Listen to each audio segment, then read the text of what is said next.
এই বোতলের মধ্যে সরষের তেল আর লবণ আছে। এটা হাত পায়ে মেখে নিলাম, কচু লাগাবো যাতে না চুলকায়।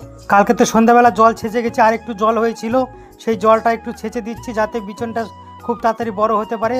আর জল ছেঁচার পর মাছ দেখতে পাচ্ছি, মাছগুলো জলের সাথে চলে যাচ্ছে, মনে হচ্ছে এই আলটা এখানে ভেঙে যাবে, তাই আলটা একটু ভালো করে বেঁধে দিলাম। এরপর চলে গেলাম কচু চারা তুলতে। এখানকার কিছুটা চারা তুলে আগে লাগিয়েছি, বাকি চারাগুলো আজকে তুলে লাগাবো, তাই আর বেশি দেরি না করে কচুর চারাগুলো তুলতে লেগে গেলাম। বন্ধুরা তোমরা তো জানো কচুতে হাত দিলে হাত পা চুলকায়, তাই জন্য সরষের তেল আর লবণ হাত পায়ে মেখে এসেছি। বন্ধুরা এই কচু বাড়ি লতিও হয়েছে, লতিগুলো আর নিবো না, লতিগুলা কেটে দিচ্ছি। বন্ধুরা আমার মনে হয় চারা কিছুটা শর্ট পড়বে, কারণ ছোট চারাগুলো নেওয়া যাচ্ছে না। কচুর চারা তোলা আমার কমপ্লিট, যেখানে লাগাবো এখানে নিয়ে চলে আসলাম। কচুর চারাগুলো সোজা লাইন করে লাগানোর জন্য একটা সুতো টঙিয়ে নিয়েছি।